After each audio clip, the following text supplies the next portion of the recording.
Hey guys, what's going on? Welcome to the channel. Today we're going to be going through how to beat the heroic final boss of Moonglade, Ysera.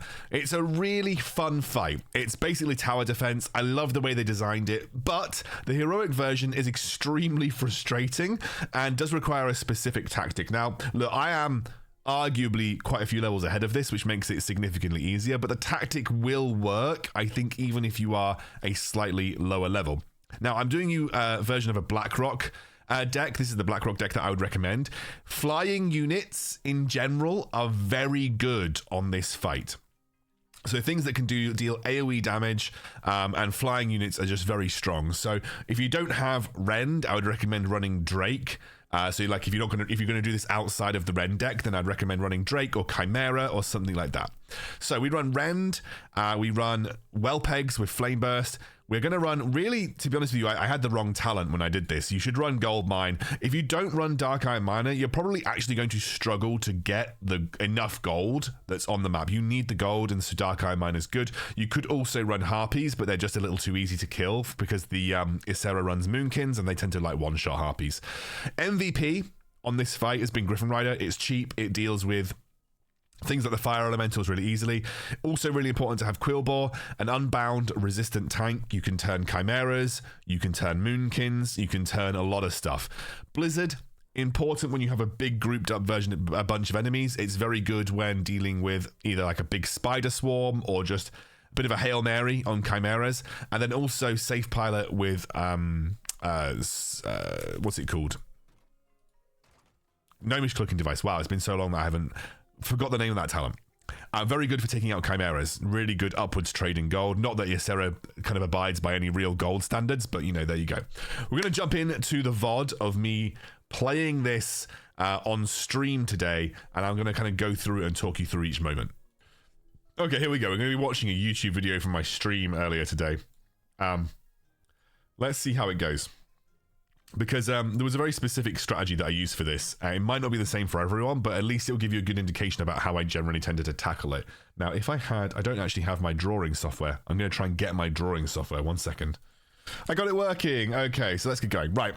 So what we tended to do with this is, I'm going to pause it right here. Right. So I had a wolf spawn run straight to the base here. Sometimes I'd get some random stuff spawn behind the wolf, but the name of the game in the early phases of this fight is to protect your base HP as much as possible. So there's no way for me to trigger the wolf stealth without having something on the ground, and I don't want to sacrifice something to the wolf. So what I do is I use Safe Pilot to hit the wolf, take it out of stealth, and I allow both my Safe Pilot and my Rend to kill it off. There are a couple of reasons that this was a good play. Means that I don't have a charge damage and level 27 wolf chipping away at my base because my base HP becomes important.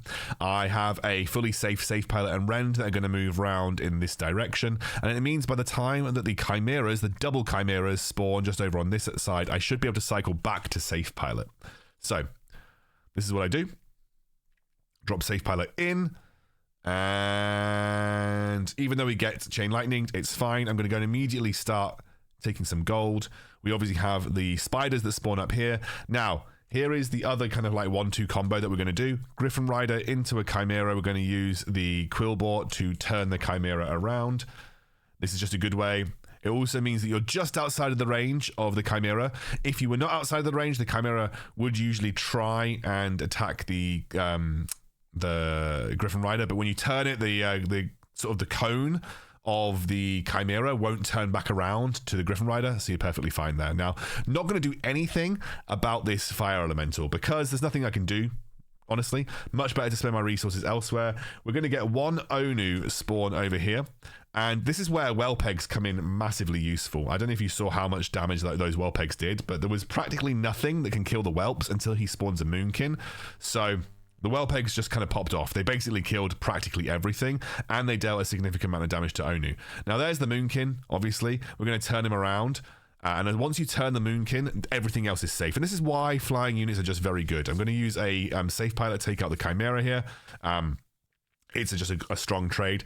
In this situation, I was thinking about using, and I did actually end up using Blizzard. The reason being is just it was the best way to clear out a massive bulk of spawns.